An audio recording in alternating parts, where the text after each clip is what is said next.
There's emotion. I mean, we're human beings, right? So we're always emotional. That's how we are. And that's actually a good thing in life, right? I mean, you want to have empathy, sympathy, and all those great emotions that make us good human beings.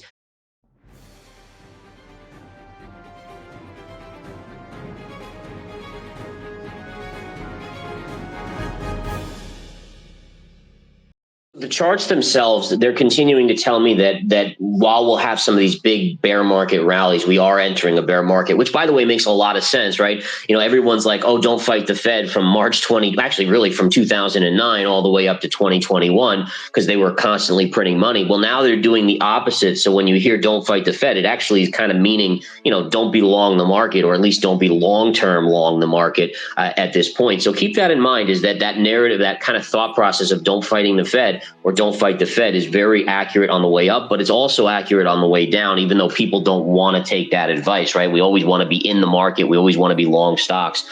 Hello and welcome to another video of our channel, and today our topic is to discuss the importance of having crypto trading knowledge before getting into day trading of such a high volatile currency with Gareth Soloway. And as you heard Gareth, he believes we are entering the bear market, so let's see how to survive it. Bitcoin and other cryptocurrencies are going crazy up and down, and people are losing millions of dollars on a daily basis just because of not having a trading knowledge or experience. And anyone who wants to become a successful crypto trader only needs to spend a few minutes searching the internet for phrases like plan your trade, trade your plan, and keep your losses to a minimum. For new traders, these tidbits may appear to be more of a diversion than useful information. If you're new to trading, you're probably just looking for a way to make money quickly. We must emphasize that crypto trading is a serious undertaking into which you have undoubtedly invested considerable time and thought. It makes sense then to want your money to make a profit while keeping losses to a minimum. So let's ask Gareth Soloway what he has to say about this, having all those years of experience, like if controlling emotions is important or not in crypto trading, and what he experienced. So you're absolutely right that there's emotion. I mean, we're human beings, right? So we're always emotional. That's how we are. And that's actually a good thing in life, right? I mean, you want to have empathy, sympathy, and all those great emotions that make us good human beings. In trading, it happens to work against us. It makes us want to freak out and dump at lows, and it makes us want to chase longs when they're at all-time highs.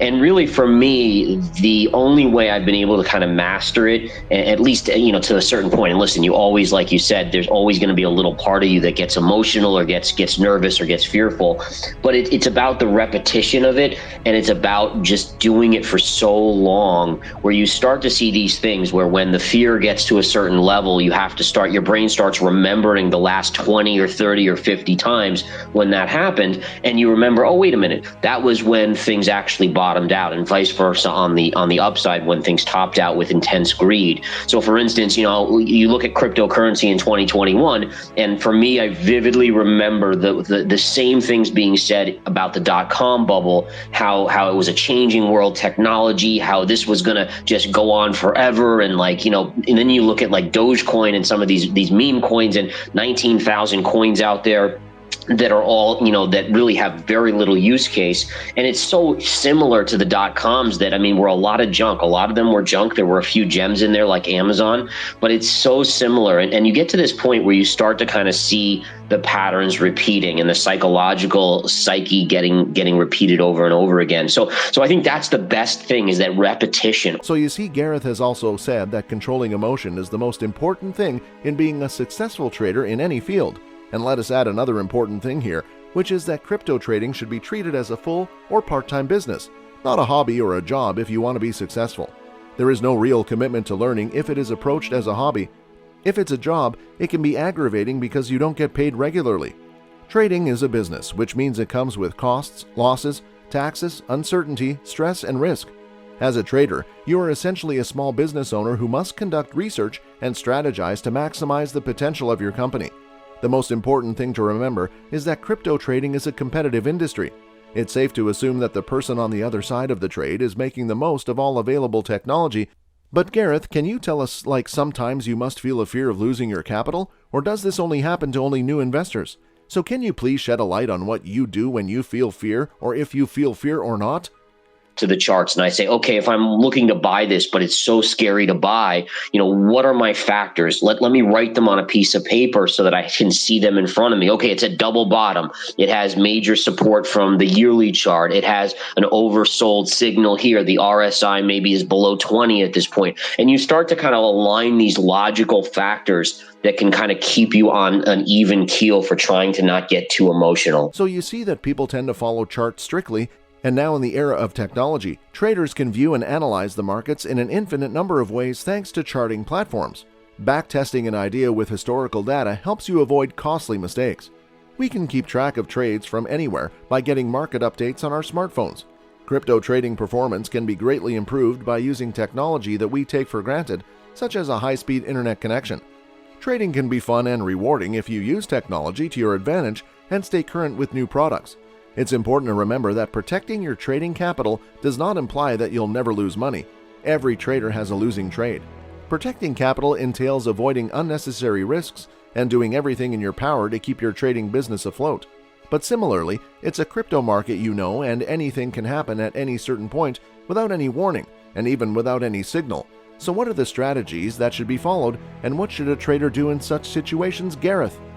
In those situations, like a crash of 87 type situation, I mean, I'm just as likely as anyone to get caught on the wrong side. When you have these black swan, very quick situations, like today, I was slowly inching in a bunch of these tech names that have been beaten down with the concept that they're oversold near term. Maybe they go a little bit lower next week, and then I kind of accumulate them a little bit more. But I mean, if we got some sort of situation where all of a sudden everything dumped out 20%, I'm getting caught off guard just like everyone else. The way I mitigate that slightly is I'm very cognizant of how much money I'm putting in each trade. So for instance, I'm starting my positions with like 1% of my portfolio. Now I spread out 1% in some Zoom, 1% in some Teledoc, 1% in Facebook. And so, I mean, overall, it might be 10% total, but it leaves me a lot of maneuverability in case I am wrong in the near term, because picking bottoms and tops is so hard. We all know that. But if you kind of inch in and you find these technical levels, maybe the first technical level doesn't bounce, maybe the second, but by the third, the probabilities are in your favor for that bounce. So accumulating slowly does work.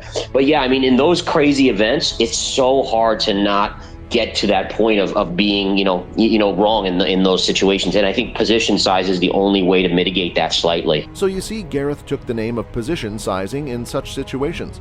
We're guessing you guys are new and don't know what position sizing is, so let's explain it to you guys very briefly. The size of a position within a portfolio, or the dollar amount that an investor will trade, is referred to as position sizing. Position sizing is a tool used by investors to determine how many units of security they can buy, allowing them to manage risk and maximize returns. While position sizing is important in almost all investment types, day trading and currency trading are the most closely associated with the term. And further, to determine the best course of action, correct position sizing requires weighing 3 different factors, the first of which is account risk. An investor must first determine his account risk before using appropriate position sizing for a specific trade. Then there's the issue of trade risk. After that, the investor must decide where to place their stop-loss order for that particular trade. Finally, there's the issue of proper position size and gap risk. Investors should be aware that even if they use proper position sizing, if a stock gaps below their stop-loss order, they may lose more than their specified account risk limit. Now we hope you guys are clear about the position sizing and how much important it is for becoming a successful trader, even in crypto. Finally, what we can say is that whether you want to day trade or trade holding emotions is the most important thing, along with learning how to properly read charts and follow them like a religion. And now if you have any questions about anything that Gareth said, then don't forget to ask the question in the comment box below. And if you have found the content helpful, then don't forget to give this video a thumbs up and do subscribe to our channel for weekly content like this. Thanks for watching, and see you in the next video. Until then, goodbye.